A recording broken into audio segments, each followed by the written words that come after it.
Olá, pessoal! Estamos aqui com mais um episódio dos Hábitos Exponenciais e hoje com uma referência em joelho, Dr. Rafael Guilherme, ortopedista e traumatologista. Exato? Falei certo? Isso, tá certo. Que inclusive ajudou na minha recuperação do meu joelho, porque era para minha vida fitness ter ido pro... Mas graças a ele estou voltando aos treinos, estou voltando à minha rotina e é um prazer te recebê-lo aqui, tá? Obrigada Obrigado, por ter Rebeca. aceito o Gostaria de convite. agradecer aí o convite. Obrigadão. Tamo aí. Vamos lá, fala para mim um Hum, pouquinho quem que é você, quem que é o Dr. Rafael, além da profissão. Bom, eu sou um ser humano como qualquer outro ser humano, né?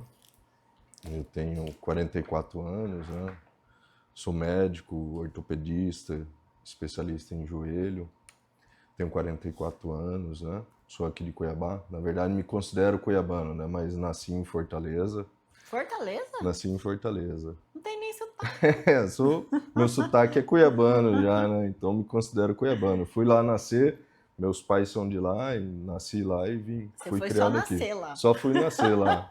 Com 2 meses já vim pra cá, então me considero cuiabano. Sou casado, né? Tô com minha esposa já desde os 18 anos, 13 anos casado. Tenho 2 filhos, né? O Bernardo, o Benjamin. O Bernardo é o meu mais velho, né? Meu primogênito, né? O Benjamin, meu caçulinha, minha esposa é a Naila.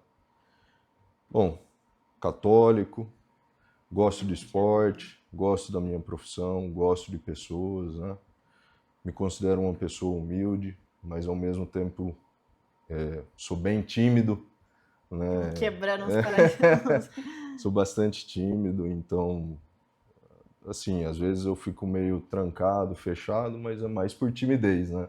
Mas eu gosto muito de me relacionar com pessoas, né? É tímido assim, né, nas câmeras, mas quem tem a honra de ser tratado por você como um paciente, você não é tímido, você é uma pessoa que fala, explica. Às vezes a gente tem uma timidez perante ao público, várias pessoas, as câmeras, né? Sim, eu acho que é isso, Às vezes né? tinha que colocar uma câmera escondidinha no consultório, assim, pra gravar. Sim, é verdade.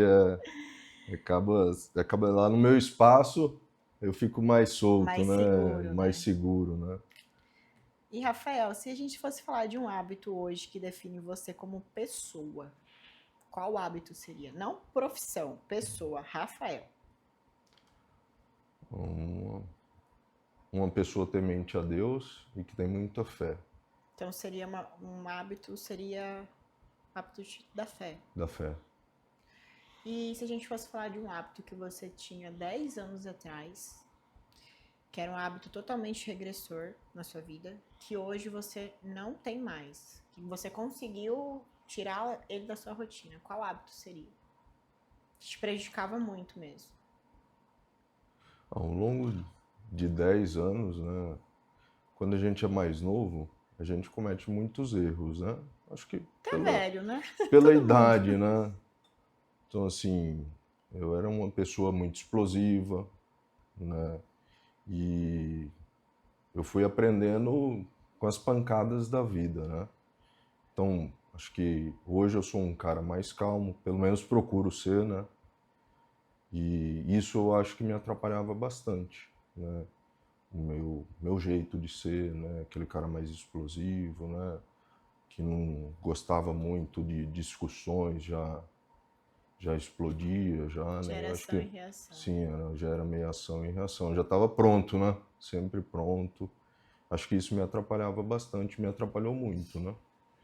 E eu acabei aprendendo que, com os exemplos do meu pai, né, com a educação que meus pais me deram, acho que, e com as pancadas que a vida foi me dando e foi me mostrando, né, acho que eu fui deixando de lado isso, né, e fui amadurecendo, né, você vai amadurecendo e você vai criando hábitos melhores, né, e isso eu acho que me atrapalhava bastante. Né? Mas vamos mais específico para um hábito de rotina, exemplo. O hábito de procrastinar, o hábito de fumar, o hábito de... Ah, bom, o Entendeu? É um hábito de hábito mais fumar, eu voltado. tinha um hábito de fumar, né, isso me atrapalhava bastante, né. Então hoje é um hábito que não faz parte mais da sua rotina. Não faz parte, mas é uma luta diária. O cigarro é uma luta diária, né? Eu sempre falo isso. Hoje eu tô há 1 ano e meio sem beber, né? Eu consigo administrar isso super bem. Apesar de nunca ter problema, mas hoje eu vejo que isso me fazia muito mal. E hoje eu tô super bem, não sinto falta. Mas sempre do cigarro é uma coisa que ainda me lembra muito. Se Às você. vezes se bobear eu volto, E aí é né? aquela questão, né? Se você para e aí você dá uma oportunidade para voltar e para parar de novo, é mais difícil, né? Ah, eu sempre consigo. É sempre uma luta minha isso daí, né? Uma coisa pessoal minha, né? Eu não gosto muito de comentar porque eu trabalho com saúde, né? É, mas Mas é é ser uma coisa que humano, eu né? sempre luto com isso. Mas eu consigo. Só que eu consigo por um tempo, por um bom tempo, um longo período, mas é uma luta diária isso daí pra mim. Toda vez é uma coisa que me atrapalha isso daí, né? E aí, mas hoje você não tá fumando, hoje Não, parou. Você tá há quanto tempo sem fumar? tem 6 meses. 100? Que assim, Ah, 6 meses sem fumar mesmo, né? uhum. Mas já era pra estar aí uns 5 anos. Mas aí, como eu falei, né? Sempre tem as recaídas em relação a isso, aí você acaba Aquela... fumando, né? E esse hábito você começou a adquirir com quantos anos? Olha, foi tudo questão de festas, amizades, né? Mas é tudo que a gente acaba procurando, né? Mas isso é o que? Lá nos 18, 17? 18 anos, Ah, é muito tempo. 18, 20 anos, né? E aí, querendo ou não, Aí é você uma. vai levando. Na faculdade, era uma forma da gente acabar estudando mais, ficava estudando e fumando. Tinha os amigos, colegas que fumavam e a gente, num grupo, na medicina, a gente estuda muito em grupo, né? E meu grupo, quase todos fumavam. 3 colegas, pelo menos, fumavam. A gente estudava em 5, 6. Então eu acabava, de vez em quando fumava nas baladas E mais estudando. e estudando e com eles, eu acabava e fumava. E também antigamente não era, acho que, eu não sei, né? Eu não tava lá no antigamente, mas acredito que não era algo tão reforçado em questão do malefício, né? O Porque eu acho que pior já teve que época que era era, moda, né? era. Meu pai era uma pessoa que fumava. Meu pai era tabagista. E ele morreu de câncer, né? E ele era médico também, né? E ele falava assim: hoje, filho, eu tô ruim por causa do cigarro. Então ele sempre falava: ah, pai, eu fumo, mas é só mais questão de curtição, pai. Ele: que bom, meu filho, não faça isso porque faz mal. Hoje eu tô ruim em decorrência do cigarro. E por fim ele morreu, né, veio a falecer, mas ele sempre falava, né? Mas ele fumava muito, né? Desde os 12 anos ele fumava, né? Mas ele sempre respeitava muito. Por exemplo, dentro de casa ele não fumava. A gente morava num apartamento, ele ia para a sacada, fechava a sacada e fumava. Então ele nunca incentivava, né? Ele sempre conversava. Entendi, mas assim, e se você fosse falar para essa questão do cigarro, hoje trouxe alguma consequência maléfica para sua vida ou não? Eu acho que de uma certa forma deve ter trazido, né? Mas a gente acaba que tem uma reserva fisiológica e talvez eu tô consumindo um pouco ela, né? Consumi um pouco ela, mas não tenho tanto, nunca tive tanto prejuízo em relação a isso, Talvez né? Eu seria sempre mais a fui longo muito esporte, prazo.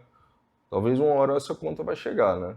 Não, mas você Com vai voltar a certeza. fumar. Em nome de Não, mas Jesus. essa conta vai chegar, né? Tudo que a gente faz uma hora vai chegar, né? Espero que Não, depende. Você parou, né? Agora, se você parei, sim. dar continuidade em si, né? Pode Mas eu ser que fumei tudo bem. aí quase 10 anos, né? Então essa conta vai vir, sim, com Não vai, não. certeza. Em nome de Jesus, não. Não, sim, que venha de uma forma tranquila, É. né? Mas E acho que tudo tem uma consequência, né? E você tem que é, tudo tem uma. saber o que você está fazendo consciente, né? É, mas assim, pode ser que não tenha se você não voltar mais. Espero que não. Amém. E se eu gostaria de saber o porquê da medicina e porquê da especialidade em joelho.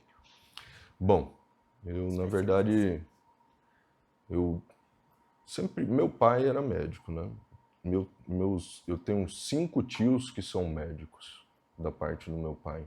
Então eu vivi no meio da medicina. Meu pai tinha hospital, eu ia de manhã com ele para cirurgias. Com 12, 13 anos, meu pai ensinava a gente a se lavar para entrar nas cirurgias. Eu entrei em algumas cirurgias com ele. com 15, com 16 anos. Então era meu dia a dia, era aquilo, medicina. Eu via meu pai saindo de madrugada, às vezes ele me chamava, ele era ginecologista, obstetra.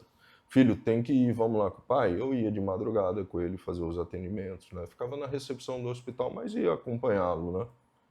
Então eu vivia muito aquilo da medicina.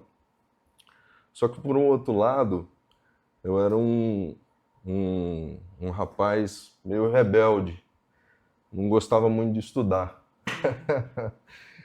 Eu estudava, era um cara que tirava notas boas, né, mas eu era da turma do fundão.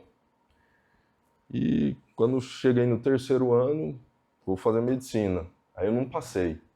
Aí eu fiz 6 meses de cursinho, né? E meu pai em cima. E aí, filho, ele via que eu não estava estudando legal para passar em medicina, né? E ele ficava cobrando. Meu pai era bem rigoroso em relação a isso, né? E eu falei assim, caramba, eu vou ter que... Aí fiz mais um vestibular, não passei. Eu falei, caramba, meu pai tá muito no meu pé. Deixa eu fazer alguma faculdade aqui logo. Aí fui fazer direito. Aí eu fiz 3 anos de direito antes de medicina. Aí no terceiro ano, do segundo para o terceiro ano, ia começar o terceiro ano, aí eu falei, pai, é o seguinte, eu quero desistir. Ele, filho, você quer desistir ou você quer trancar? Do direito. O direito. Porque depois você é novo, né? Depois você vai querer voltar, não tem como voltar. Eu, pai, eu não vou mais voltar, pai. Eu quero fazer medicina. E vou estudar e vou fazer medicina. Aí ele, então tá bom, vamos lá na faculdade e vamos trancar. Aí ele foi comigo, eu tranquei, e o pessoal falou assim, você não quer só trancar, não? Você quer? Não, eu quero desistir, eu não vou voltar a fazer direito. Aí voltei e fiz 6 meses de cursinho. Eu sou uma pessoa que eu me considero muito determinada, né? E eu fiz aquele compromisso com meu pai. Falei, pai, eu vou estudar esses 6 meses, vamos embora. E ele sempre me apoiou, meu pai sempre me apoiou. Aí eu falei, vamos embora, vou fazer cursinho. Aí fui fazer cursinho no Farina. Aí fiz 6 meses de cursinho e passei. Tive a grata satisfação em passar em medicina. Aí comecei a fazer medicina. Durante os 6 anos da faculdade de medicina, você só vai decidir o que você vai fazer no 6º ano, praticamente. No 5º, 6º ano, né? E eu tinha algumas opções. No 5º ano, eu já comecei a excluir algumas coisas que eu não queria fazer, né? Por exemplo, eu gostava muito de ginecologia e obstetrícia em decorrência do meu pai. Era uma coisa que eu queria, pensava em fazer. Mas eu não queria fazer pediatria, né? Não queria fazer neurologia. Chegou no 6º ano, eu comecei a me familiarizar mais com a parte da ortopedia, né? E comecei a frequentar mais as cirurgias de ortopedia durante a faculdade de medicina. Mas não por alguma experiência ruim que você teve com o joelho, nem nada. Foi só pela Eu acho que, identificação. sabe que eu acho que teve um pouco disso? Por eu ser muito arteiro, eu já quebrei umas 3, 4 vezes o meu braço, né? Então eu vivia sempre engessado, quebrado.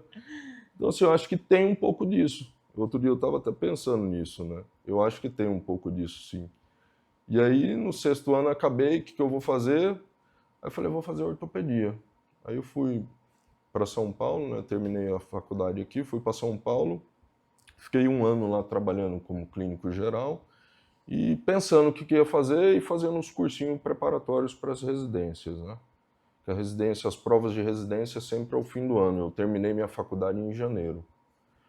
E aí eu falei, vou lá para São Paulo estudar e trabalhar, né? E assim foi.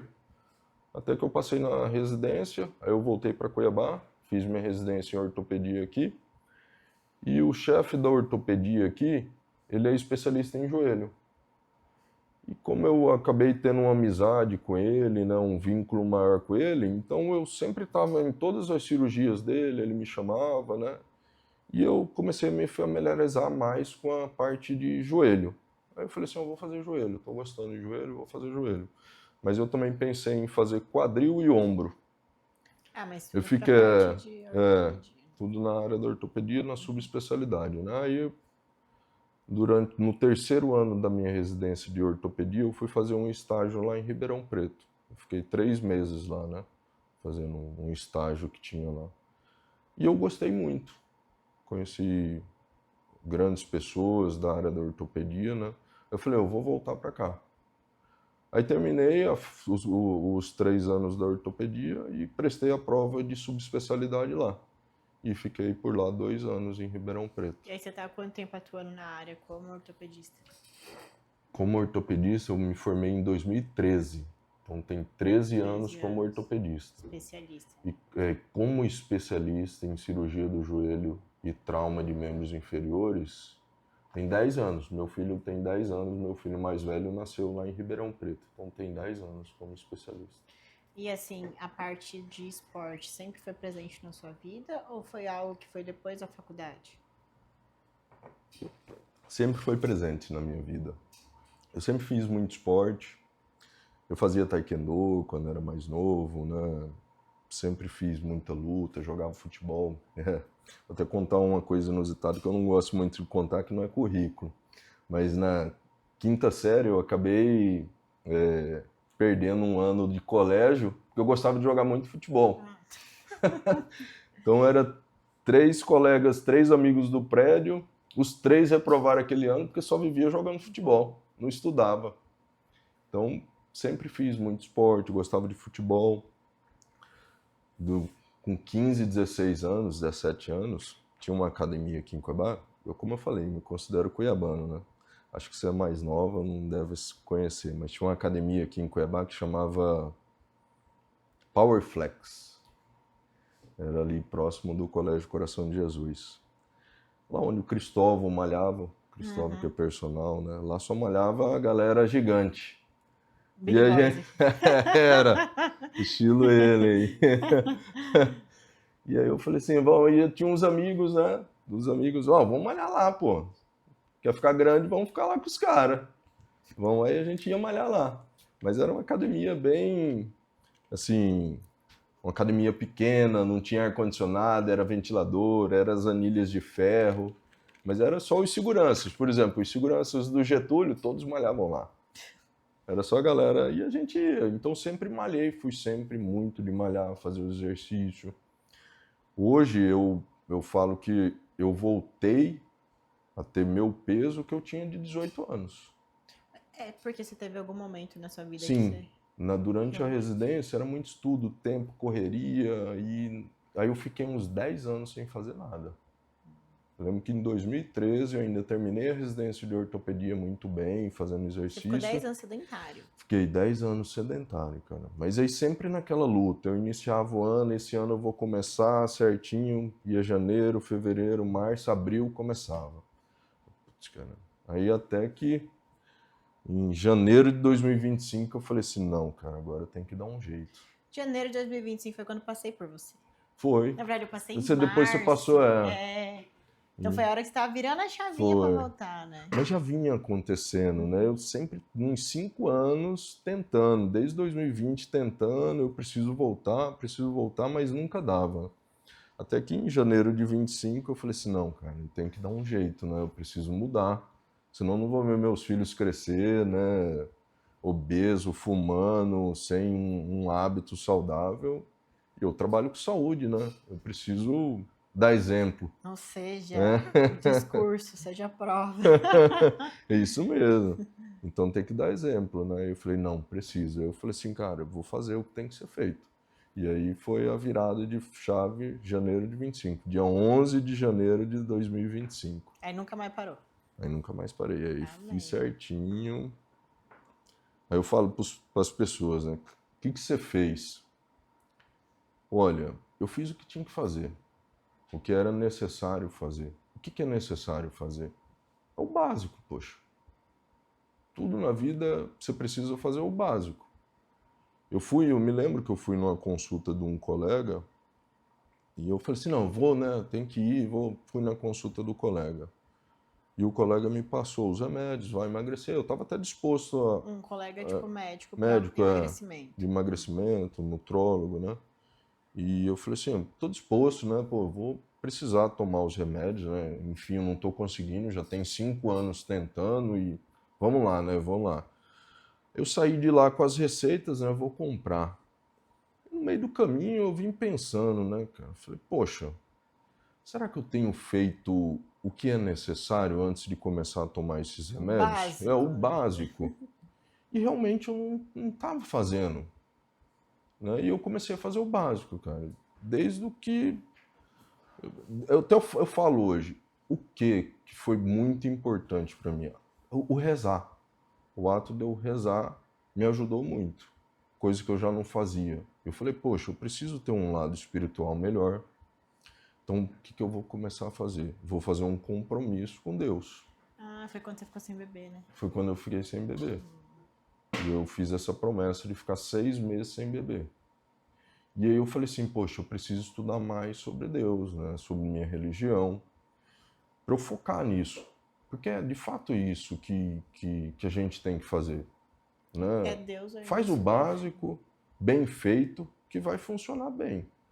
E eu falei assim, cara, eu preciso rezar mais, eu preciso parar de fumar, eu preciso parar de beber, eu preciso dormir melhor, eu preciso organizar a minha rotina, porque eu saía de um lugar, ia para outro, não almoçava, comia besteirada. Até isso eu falei assim, eu preciso reduzir um pouco minha rotina de trabalho, né? Dar mais atenção para meus filhos. E aí Isso você fala que tudo você começou a fazer antes de começar a medicação do... Não, eu falei assim, não vou tomar os remédios. Ah, Eu falei, não vou tomar. Aí eu, no meio do caminho, chegando em casa, eu falei assim, cara, eu não vou tomar, eu vou você fez começar a fazer. mudanças de hábitos. Fiz mudança de hábitos. Eu fiz de tudo um pouco eu fiz. E certinho. E aí, nessa de estudar mais sobre a minha religião, de ler mais sobre a Bíblia. Ano passado eu li a Bíblia inteira, eu nunca tinha feito isso na minha vida, né? Eu li tudo. Todos os dias eu acompanhava um padre e todos os dias ele lançava um episódio, eu acompanhava, era 25 minutos, 30 minutos, eu acompanhava e fui fazendo. E anteriormente eu fazia esses compromissos, mas eu falhava, né? Prometia inúmeras vezes e falhei inúmeras vezes. Mas depois estudando mais, eu compreendi que quando você promete para Deus, você não pode falhar. Você prometeu para Deus. Então você tem que ser homem e você vai ter que cumprir. E aí foi vindo, foi se encaixando as coisas, né? Tudo no tempo de Deus, né? Eu falo isso, não teve aquela virada de chave. Foi Elas tudo foram uma acontecendo. construçãozinha. Foram umas construções dia a dia, eu estudando mais, aí eu falei, poxa, cara, agora eu não vou poder falhar, não. Agora você está sabendo, pô. Se você falhar sabendo, você está cometendo um pecado mortal, poxa. Você fez um compromisso com Deus, então você vai ter que cumprir. E eu fui indo, aí fui fazendo. Aí eu acho que em março, aí eu comecei a me alimentar melhor, tirar industrializado, refrigerante, fazer mais exercício, voltei a fazer Muay Thai, já estava fazendo, na verdade, né? Aí comecei a fazer certinho. Em março, com os meus conhecimentos, estavam ficando pouco. Aí foi quando eu conheci você, né? Você consultou comigo e a gente combinou. Eu falei assim, vou fazer uma avaliação lá com você. Aí você acabou de me ajudando bastante nessa questão de alimentação, né? Porque eu estava fazendo algumas coisas erradas, né? Então você me ajudou bastante. Aí depois eu estava malhando fichas que eu tinha há muito tempo guardada, eu voltei a fazer. Depois falei, poxa, eu acho que essas fichas já estão meio ultrapassadas, né? Deixa eu conversar com o personal. Aí conversei com o personal, aí fui fazendo. Como eu não tenho um horário muito certo de malhar, eu não tinha como fazer um compromisso com o personal, né? E hoje eu malho ficha, né? Eu tenho um personal que ele monta a ficha para mim, né? E aí eu vou nos meus horários que dá. E aí eu comecei a fazer mais o cardio certinho, né? Dormir melhor. E aí, até hoje, eu falo para os amigos, né? O que você fez? Né? Eu fiz o que tinha que fazer, poxa. Até rezar mais, eu tô rezando mais. Falo assim, eu rezei mais. Eu emagreci como? Rezei mais. Mas foi, isso me ajudou a centrar. É o que vai te dar estrutura e base? É Deus. Para você conseguir persistir, caminhar, ser forte, é Deus, não tem outra coisa. Duas coisas me ajudaram muito. E hoje eu tô bem assim e quero continuar assim, foram isso. Eu me aproximar mais de Deus e eu estar sem beber. Sem beber também me ajudou muito. É que o álcool, querendo ou não, dependendo, ele te distancia um pouco de Deus também. Dependendo de como que é, né? E dos hábitos, né? Porque você, poxa, por exemplo, chega sexta-feira, vamos fazer um happy hour com os amigos. Então, na sexta, hoje eu tenho o hábito de malhar no fim da tarde, né? Uma noitinha. Então, na sexta eu já não ia beber. Bebia no sábado, já não malhava, Tava acabado. eu estava acabado, no domingo estava me recuperando, também já não fazia nada. Hoje não, de segunda a segunda eu faço algum esporte, algum exercício. Então, É que talvez quando você bebia na sexta não era 2 chopp, né? eu não tinha muito problema com a bebida, mas me ajudou de um tal jeito ficar sem beber que hoje eu não sinto falta. Eu falo para meus amigos, eu vou para a pescaria e fico sem beber. Não, numa pescaria. Né? Ontem eu fui para o aniversário, eu tomei meia long neck. E já? Para mim, assim, eu falei assim, vou beber com vocês, para confraternizar com vocês, né? Eu não tenho problema com isso. Mas eu sei que se eu voltar a beber, vai me distanciar de Deus, né? Vai atrapalhar minha rotina, no outro dia eu vou estar cansado, não vou querer fazer. Então hoje não me faz falta. Se pôr na cara. balança é mais malefícios, né? Muito que mais. vai acabar virando E olha que eu uma não tinha bolinha. problema. Nunca tive problema com isso, né? Não era nenhum alcoólatra, né? Bebia socialmente, mas isso me ajudou muito. Então foram essas duas coisas, ficar sem beber e me aproximar mais de Deus. Isso me ajudou muito. E deixa eu te falar, qual que é o segredo para ter o joelho de sucesso? Que eu tô precisando. Acho que assim, é de tudo um pouco, né? E passa por tudo isso que a gente conversou, né? Uma dor que se cronifica, às vezes tem componente emocional. E às vezes aquele paciente ele chega para consulta com você, já tem dor há 10 anos no joelho. E às vezes é difícil você identificar um problema pessoal da pessoa na primeira consulta, né? Porque às vezes é uma consulta ali, aí você acaba conhecendo um pouco a pessoa, né? Então, às vezes um problema emocional pode impactar num processo de uma dor, né? E eu acho que os hábitos saudáveis, né, de exercício, controle de peso, boa alimentação, isso é importantíssimo. Eu sei que você faz, mas às vezes o exagero das atividades físicas também faz mal. Eu acho que tudo que é em excesso vai fazer mal de uma certa forma. Então a gente tem que estar naquele bolo. Eu não posso estar nos extremos, né, fazendo demais exercício e sedentário sem fazer. Eu tenho que estar aqui nesse meio. No equilíbrio, né? Buscando o equilíbrio. Porque se eu fizer demais, também vai ser ruim. Você não vê nenhum atleta de ponta depois dos 40 anos. O nível de competição que eles participam não é saúde, às vezes. Que ele tá focando mais ali na performance. No desempenho, na performance dele. E você vê, os jogadores estão machucados, com artrose, tudo estourado, né? E algumas coisas que Papai no Céu nos deu, elas têm uma durabilidade e a gente tem que saber usar, né? Então, algumas estruturas internas do joelho, assim como sua pele, assim como seu cabelo, ela vai envelhecendo. É claro que, como eu falo sempre para os pacientes, a gente tem uma reserva fisiológica, né? Você está usando essa reserva, você não está sentindo nada, joia. Mas se você ficar usando, vai chegar uma hora que vai acabar essa reserva sua. E aí você vai começar a sentir os problemas. E aí quando sente, talvez já é tarde, né? Já é tarde. Então eu falo para os pacientes, não é proibido. Eu tenho condromalácia, eu posso correr, eu posso fazer crossfit. Você pode fazer o que você quiser, não é proibido. Mas prepare seu joelho para ele sofrer uma carga, né? Então controle seu peso, né?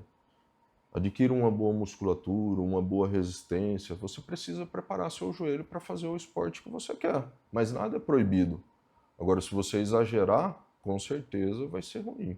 Então, os exercícios, eles nunca vão fazer mal, mas o exagero de exercício, sim. E a sua linha sempre foi, né? Tá lesionado, não para de treinar. Continua treinando. Hoje, cada vez mais é isso. Antigamente tinha muito essa questão de proibir os pacientes.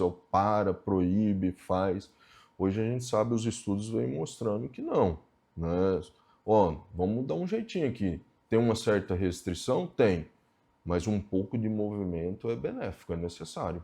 Senão a gente inativa muito a questão muscular e acaba sendo ruim para o paciente, né? Então a gente tem que buscar novamente o equilíbrio. Não vamos fazer uma corrida, mas vamos fazer um pouquinho de movimento, vamos fazer um exercício na piscina, vamos fazer um exercíciozinho com elástico, vamos fazer um treino de mobilidade, né? Ficar sentado esperando não vai melhorar mesmo, não. Às vezes até uma dor. Né? Eu falo para os pacientes pós-operatório, tá com dor, a gente vai tratar a sua dor. Então, toma um remédio certinho no horário, para que você não tenha dor, e faça exercício. Não é quieto que a gente vai melhorar a sua dor. Porque o paciente entende que com a dor do pós-operatório ele tem que ficar quietinho. Né? Ele fica involuntariamente. Mas a gente precisa encorajar ele a se movimentar. E é por isso que é necessário tomar os remédios. Hoje é importante a gente tratar a dor pós-operatória em decorrência disso. Senão cria uma memória para aquela dor, ele não movimenta e cria um ciclo vicioso. Problema, né? Cria um ciclo vicioso, atrasa a reabilitação desse paciente. Então é importante, eu sempre gosto de conversar muito isso com o paciente.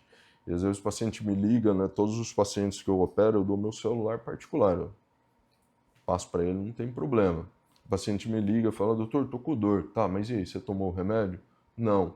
Eu falei, então toma, né? Porque é normal, você vai ter dor. E é bem variável, de pessoa para pessoa, né?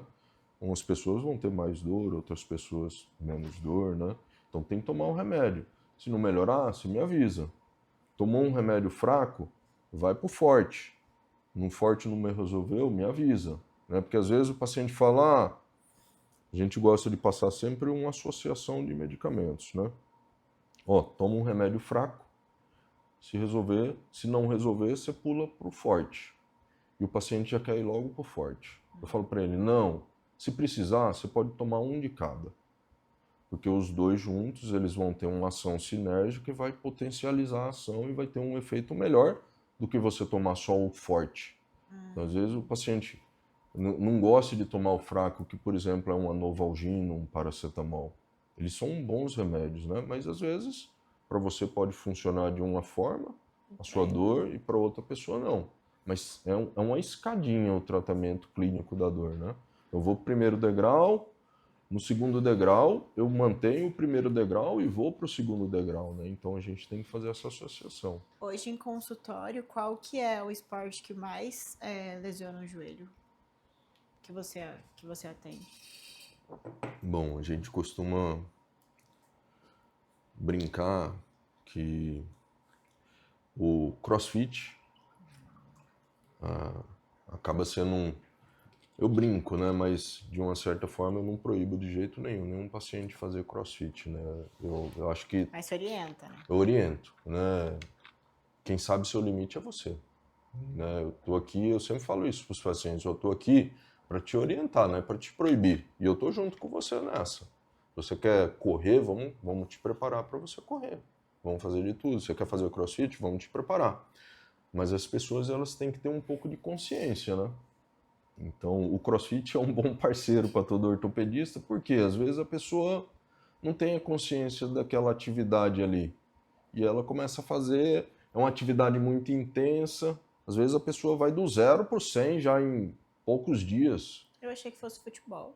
O futebol machuca muito também, né? O futebol, os atletas recreativos machucam muito. Mas né? o CrossFit é o futebol e o CrossFit. É que o São as futebol, duas se tiver um atividades. bom preparo, às vezes não, né? Que às vezes quem joga futebol só joga por jogar e não faz uma musculação, né? Tem muito isso. E os movimentos de mudança de direção, né, que a gente chama, eles provocam muita torção sobre o joelho.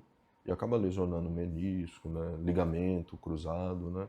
Então hoje um dos esportes que mais machuca, sem dúvida, é o futebol ainda, né? Ainda é o É futebol. o futebol. E se você fosse me dizer um hábito que você não tem na sua rotina hoje, que você gostaria de ter? Tá, boa pergunta. Ah, vai falar que você tem todos.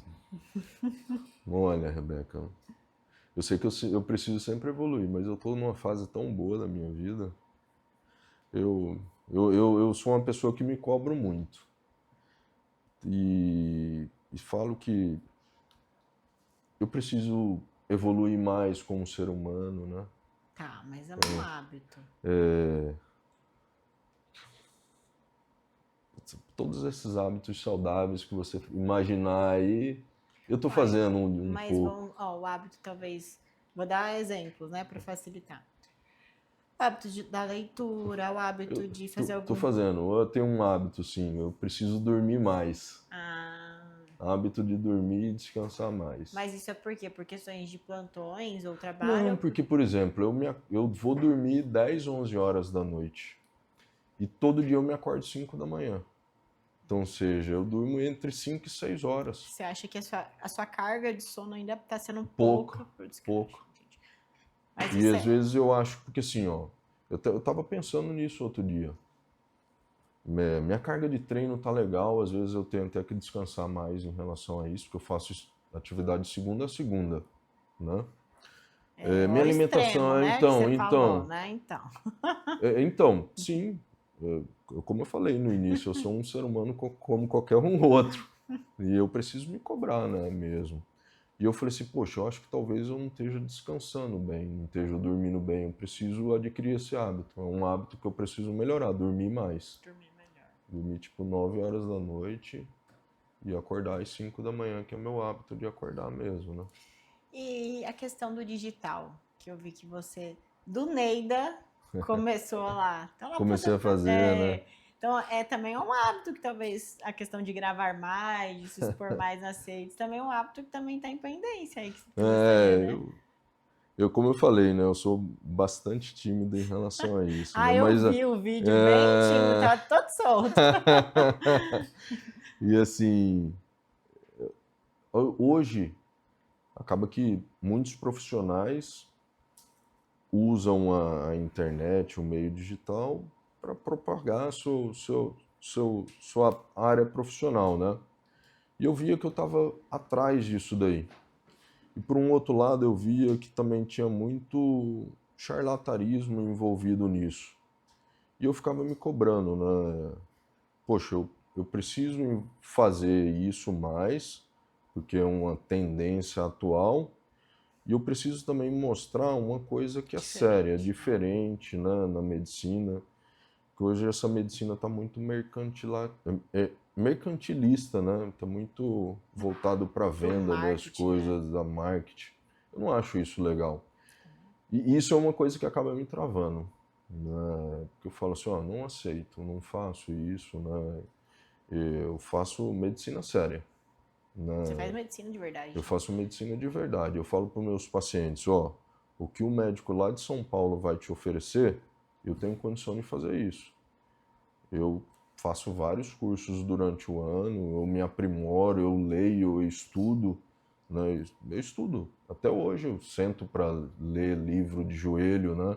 E quanto mais você estuda, mais você sabe que você precisa estudar, né? Então, até hoje eu faço. Então, hábito igual você falou assim, eu estou numa fase tão boa que eu estou fazendo de tudo bem, cara. E assim, o hábito que eu precisaria melhorar mesmo é esse lado do sono. E a questão do digital é mais uma necessidade, né? Então, foi mais uma necessidade, mas ainda preciso melhorar, me aprimorar em Eu relação a tava, eu isso, tava né? até conversando com um médico dermatologista que eu trabalho junto, que ele tá bem frustrado, né, com essa parte. Ele falou, cara, eu já tentei, a gente estuda, estuda, estuda, faz medicina, especialização, enfim, aí vai lá, a gente até tenta, né, se mostrar no Instagram, até tenta se posicionar de alguma forma, mas aí vem um outro cara que não é nada, não estudou nada e tá vendendo mais medicina do que eu. Aí ele falou assim, que ele tá carregando essa frustração um pouco, porque pessoas que nem são especializadas, que nem fizeram Sim. medicina, estão se sobressaindo pelos que estão a vida inteira estudando, a vida inteira se aprimorando, e tudo por causa do posicionamento ou que vende no digital, né? Mas o ser humano, ele gosta de ser enganado, né? Ah, E às vezes eu até me incluo nisso, né, em algumas coisas. Eu, eu acho que a medicina ainda consegue vender essa autoridade e tem muito médico que acaba usando isso daí para vender essas coisas erradas, né? E uma coisa que me trava é isso, né? Eu, eu, eu não consigo, eu não sou vendedor. Eu sou médico médico. de formação, né? Então, assim, eu ganho dinheiro com a medicina, com coisa séria, né? Eu não ganho dinheiro com marketing digital, com seguidores. O meu foco não é esse. Então, por isso que eu estou ainda um pouco contido em relação a isso, mas eu vou melhorar, prometo, né?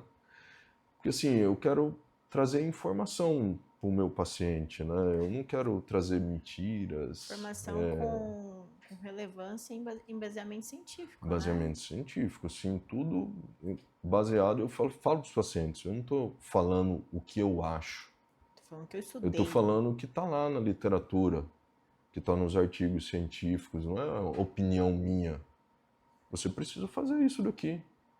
Você precisa dormir melhor, você precisa cuidar desse seu lado emocional, você precisa se alimentar melhor. Então hoje tem aquele paciente que a gente fala que chega com uma dor crônica, mas geralmente ele é sedentário, sobrepeso, vida muito corrida, maluca. Então aquele paciente que a gente chama o meta-inflamado, né? Que é aquela doença, um termo que a gente usa para os processos inflamatórios crônicos, lentos, né? E que estão muito relacionados a distúrbios metabólicos, né? Obesidade, sedentarismo, sobrepeso, né? Resistência à insulina. E eu, como ortopedista, tenho que passar isso para o paciente. Só que às vezes o paciente ele acha que eu tenho que só olhar para o Pro joelho joelho. dele. Não, às vezes o paciente chega com o exame para você já. Muita informação que tem naquele exame ali não representa nada para o quadro do paciente. E eu nem gosto de ver muito exame. Eu vejo, sim, claro, mas minha conversa principal é durante A a consulta. consulta com o paciente, entender aquilo ali, examinar o paciente, né? A Fazer um bom clínica, né? exame. A clínica ela é soberana a tudo, né? O exame está mostrando uma coisa, mas a clínica não tem nada a ver com aquele exame. 70% das alterações que aparecem numa ressonância do joelho é comum. Por exemplo, uma lesão degenerativa de menisco. É muito comum depois dos 30, 40 anos. Foi a que eu tive? Você teve uma condropatia patelar, né? Uma condromalácia patelar, que também é uma patologia comum, né? É uma degeneração, um dano sobre a cartilagem. De uma certa forma, provocou uma dor em você, né, por um desequilíbrio, por um excesso de atividade, de exercício que você estava fazendo, e a gente conseguiu reequilibrar aquilo ali e vida que segue. Né? Mas 70% das alterações que aparecem ali numa ressonância, num exame de ressonância, se eu ficar só focado naquilo ali, eu vou Vai estar operar todo enganado. mundo. Vou operar todo mundo. Isso mesmo. Lesão de menisco, principalmente. Quase todo mundo, a população inteira vai ter. Né? Lesão de cartilagem de joelho é uma coisa comum de acontecer. 70 a 80% da população no mundo inteiro, depois de 60 anos, vai ter alguma lesão de cartilagem no joelho. Não significa que precisa tratar com Não, cirurgia, né? não. Ainda mais hoje, né, com essas técnicas regenerativas, né, tem muita opção. Né, mas a gente fala que cada paciente é um ser individual. Existem os protocolos de tratamento? Existe. Mas os protocolos eles devem ser individualizados para cada paciente, né? E etapa por etapa. Eu devo cumprir etapa por etapa. Não tem um remédio que eu falo assim, ó, faz isso aqui que vai resolver. Esse remédio custa 1 milhão e vai resolver. Não. É um conjunto de medidas que a gente precisa fazer e aí sim o medicamento vai te ajudar bastante. É, Né? essa consciência que você tem e esse estilo, né, que você prega com seus pacientes é o que eu faço em consultório, é o que eu acho, é o que eu acredito. Às vezes tem paciente que chega com alguns exames alterados, exames laboratoriais, ou até mesmo com exames normais, só que a clínica dele tá toda bagunçada, tá com Essas, distensão abdominal, tá com estufamento, tá dormindo bem. Então a gente vai tratar o quê? O exame? Não, a gente tem que tratar o paciente, a gente tem que tratar a pessoa, né, o ser humano. justamente, essa semana eu operei uma paciente que ela operou com um colega aqui da cidade e logo uma prótese de joelho, uma senhora de 78 anos. Ela evoluiu com infecção, tratou a infecção, 1 ano e meio depois, aí ela me procurou. Aí eu falei assim, olha, aí ela assim, já estava cansada, ficou 6 meses fazendo o tratamento da infecção dela, né? E eu examinei a paciente e falei assim, olha, confesso para a senhora que eu acho que é uma reativação de um foco de infecção que a senhora está tendo, tá? Mas um quadro mais leve, por isso que a senhora não está tendo febre, né? A senhora está tendo só mais dor, o joelho está inchado, com calor. Eu vou pedir os seus exames e a gente volta a reavaliar ela do interior, né? Os exames dela vieram todos normais, mostrava só um pouco de inflamação. Eu falei assim, olha, acho que a conduta diante dessa situação, a gente vai ter que fazer uma abordagem cirúrgica. Ela, doutor, eu não quero cirurgia, eu vou ter que ficar muito tempo internado. Eu falei, olha, realmente, a senhora vai ter que ficar muito tempo internada mesmo, né? Mas é o necessário para fazer, né? Quando a gente tem uma infecção, principalmente na parte ortopédica, a gente precisa ser bem ativo com o tratamento daquela infecção. Não dá pra gente ficar fazendo meio que o somebody love ali, alisando, não, né? É como um tumor, a gente fala. Pega aquele tumor, arranca ele e joga fora, né? Então, na infecção, a gente faz isso. Eu falei para ela, ó, vamos puncionar e aí se vir infecção, a gente faz o tratamento. Eu falei, não, eu não posso fazer isso para a senhora, o que a senhora quer. Eu tenho que fazer o que é necessário para a senhora. A senhora vai ter que fazer os exames todos, a gente vai precisar abordar isso cirurgicamente. E aí eu abordei ela cirurgicamente, colhi material para fazer a cultura daquele material e veio infecção. E aí agora vai ter que tratar, tive que fazer a nova abordagem cirúrgica dela e vai ter que fazer o tratamento dessa infecção agora, né? Mas os exames laboratoriais dela estavam todos normais. Então se eu ficasse tratando só o exame dela, eu ia passar a comer bola. Se a gente fosse falar então de um diferencial hoje como profissional, seria esse tratamento individualizado. Eu acho que sim, cara. Eu me cobro bastante, viu, Rebeca? E eu sei que o ser humano, às vezes, eu não consigo agradar todo mundo, né?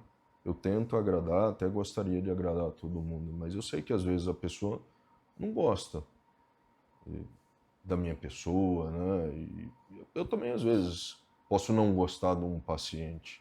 Às vezes, a gente pode encontrar pessoas que a gente fala assim, meu santo não bate com dessa pessoa. Mas nem por isso eu vou destratar ela, né? Mas e às vezes as pessoas não gostam de algumas condutas que eu tenho, né? Por exemplo, pede o exame logo meu. Eu falei, não, calma, vem aqui em consulta e a gente vai conversar e ver o que a pessoa, precisa, às vezes, né? quer do jeito dela e você se posiciona entendeu? porque você tem sua linha e acabou. E às vezes eu até me cobro, será que eu precisava mudar essa abordagem minha, né? Às vezes eu preciso, né? Evoluir em relação a isso, né? Para tentar agradar um, outro, né? Mas eu acho que sempre a linha do que é correto fazer, eu não devo fugir nunca, né? Eu acho que você tem que ter um posicionamento. E se você se posiciona dessa forma, é a sua forma, é a sua linha de tratamento, entendeu? A gente não tá no mundo para agradar a todos, entende? Sim. Mas a gente tá no mundo para fazer perante a nossa profissão o que a gente acha que é correto. Eu falo. É sempre, principalmente nesses casos de cirurgia, né? Os pacientes chegam lá, quer operar. Eu, calma. É a primeira consulta sua comigo, né? Mas às vezes o paciente já chega com todos os exames prontos, principalmente quem mora no interior. Já chega com todos os exames prontos. Doutor, eu quero operar, quero marcar. Eu falo, calma, a gente primeiro vai se conhecer. Você não sabe se você vai gostar de mim? Entendeu? A gente tem que ter empatia um pelo outro, né? Você não sabe se você vai confiar em mim, se eu sou uma pessoa boa. Você vai querer que eu te opere. Que eu te opere. Então você precisa ter empatia. Não tem problema nenhum se você operar com um cara lá em São Paulo e quiser fazer o pós-operatório comigo. Entendeu? Mas você precisa me conhecer primeiro. Então sua cirurgia é uma cirurgia eletiva. A gente tem que reunir condições para que tudo dê certo. E parte dessa primeira consulta nossa, da gente se conhecer melhor. Porque eu também preciso te conhecer. Não sei quem você é, quais são os seus hábitos, se você fuma, se você não fuma, se você vai seguir minhas orientações, porque se você não for seguir minhas orientações, eu não vou querer te operar, eu não quero você como minha paciente. Você fala isso? Eu falo, Isso daí eu não sei ter coragem. Uai, eu tenho que falar, porque é verdade, eu vou botar a mão no paciente. Não é o seu trabalho, né? É o meu trabalho, é minha profissão, é meu nome que está ali. Então a gente tem que ter é a relação médico-paciente isso daí. E eu acho isso muito importante. Eu não tenho problema nenhum de... Eu sempre falo para os pacientes, olha, você pode procurar 3 opiniões, fica tranquila. Sua cirurgia nenhuma, não é uma urgência. Procure 3 opiniões. Eu falo isso para todos os pacientes meus. Você pode sair daqui, seu caso é cirúrgico, estou indicando sua cirurgia, vai para casa, pensa, vê o que você quer fazer. Se você quiser pegar outra opinião, pode pegar outra opinião, não tem problema nenhum. Você vai pegar a opinião e você vai ver o que é melhor. Eu faço isso para tudo na minha vida, né? E eu acho que tem que ser assim mesmo, não tem problema. Eu não acho ruim eu perder paciente para nenhum outro colega. Tem vários outros profissionais aqui em Cuiabá muito bom também. Eu me considero uma pessoa boa e me cobro muito para ser melhor ainda, né? Para estar sempre me atualizando. Não fica atrás de ninguém aqui em Cuiabá, né? Eu sei disso porque poxa, só de especialidade em joelho eu fiz 2 anos, entendeu? Então eu sei bastante da minha área, do meu potencial, eu conheço minha área, né? Assim, mas eu não vejo problema, eu acho que tem que ser assim, essa relação médico-paciente é muito importante. Então, numa primeira consulta não tem como a gente bater o martelo, né, e operar, principalmente casos complexos, né? A gente opera muito casos complexos, né? São casos que demandam uma certa orientação, um preparo do paciente, né? Não dá pra gente colocar nosso nome a troco de dinheiro, né? Eu sempre falo, eu não sei ganhar dinheiro com medicina mesmo, de verdade. Eu sou médico, eu não sou comerciante. Eu sou médico, eu não sou comerciante. Muito bem, que continue assim, porque hoje o mercado da medicina está muito mais voltado para a venda do que mesmo para um tratamento. Sim. Né? Então, assim, aonde está parando a medicina, né? Então, profissionais como você que tem que continuar aí, que tem que mostrar no digital que aí existe profissionais como você. Sim. Amém. E vem cá, suas fezes boiam ou afundam? Boa. Olha, eu tenho um intestino com um hábito regular, viu? Mas elas oscilam. Às vezes boia, às vezes afunda. A grande maioria das vezes eu acho que afunda. Nunca... o correto é afundar. É afundar, Não é muito legal boiar, não. Boiar, né? Mas afunda. Amém. Eu tenho o hábito de olhar, viu? Eu falo pra minha esposa. Minha esposa fala, dá descarga nisso daí. Eu falo, olha, eu tenho que olhar. A gente tem que olhar. Com certeza, diz tudo sobre ver você. Se não, e ver como é que tá, ver se teve algum sangramento, alguma coisa. Ver se tá bem, se tá com ver se tá tudo bem. né? Eu de verdade, eu sempre olho. Aí minha esposa fala, ó, você não tá deixando eu olhar, né? Vai que, poxa, quantos casos? Eu tenho casos de colega que tava fazendo fezes em fita, tava com um tumor lá. E para ele ele nem via, né? O cara descuidado ele acaba não vendo. E eu acho que são tudo coisas que a gente tem que ir vendo, né? É o nosso corpo, são sinais, né? Que o nosso então... organismo vai dando, né? E tem que olhar mesmo. Aí eu falo de cocô para paciente, tem paciente que acha o cúmulo absurdo. Eu falo, gente, é seu, tá saindo de você, seus resíduos. Você tem que olhar. Mas é verdade, acho que é meio constrangedor, né? O assunto. Né? Porque não se fala muito, né? Mas é importantíssimo, eu acho isso importante. A saúde do seu cocô diz muito sobre você, sobre a sua mente, sobre o seu metabolismo. E eu lembro das suas consultas, sempre tinha lá o folhetim. Tabelinha. Como é que tá seu cocô? O paciente quase vai embora nessa hora. Não, vem cá. Eu não tenho esse pudor em relação a isso, não. É normal falar. E vem cá, doutor. Tem alguma mensagem, alguma dica, algo que você queira passar, ou de informação, ou de orientação mesmo, para os nossos telespectadores, para quem está te ouvindo do outro lado, está assistindo, né? Eu acho assim, que você tem que ser uma pessoa que tem fé, temente a Deus, e que tem que estar sempre procurando evoluir, né? Adquirir hábitos saudáveis, né? Ter mais empatia pelo próximo, né? Afinal de contas, somos todos irmãos, né? E a gente tem que procurar evoluir como pessoa, se cobrar mesmo, né? Eu sou uma pessoa que me cobro muito. Mas o outro dia eu estava conversando com um amigo, ele falou assim, mas você se cobra muito, mas eu gosto de me cobrar, porque a gente precisa ser melhor dia após dia, né? E é se cobrando que a gente faz isso daí. E Deus pode nos ajudar muito em relação a isso, né? E hoje eu vejo que isso é muito importante, a gente ter um lado espiritual, né? Então tenha fé em Deus, busque seus objetivos, né? Estude, faça o que tem que ser feito. Isso é importante. Amém. Deixa suas redes sociais aí para te seguirem, para caso alguém tenha um probleminha no zoeiro. Rafael Guilherme Rafael Guilherme _ Barbosa. Isso aí, muito obrigada por ter aceitado o convite, por ter Obrigado você, dedicado um Rebeca. pouquinho do seu sábado aqui para falar um pouquinho de informações para agregar na vida dos outros, das pessoas, né? Teremos próximos, tá? Obrigado. Próximos episódios que eu te convidarei novamente para falarmos de mais assuntos, tá bom? Obrigado, Rebeca, pelo convite. Eu quero agradecer mais uma vez, né? Foi bacana o papo aí. E peço desculpa aí às pessoas que estão vendo aí, né, o nervosismo, né? Eu sou uma pessoa tímida, mas... Inclusive, você tá precisando voltar na sua nutricionista, né? Ah, que faz verdade. hoje, vai fazer 1 ano já que eu não estamos ajustando Acho que foi, dieta. é verdade, tem que ir lá. Obrigadão, Rebeca. Finalizamos aqui mais um episódio dos Hábitos Exponenciais. Aguardem o próximo.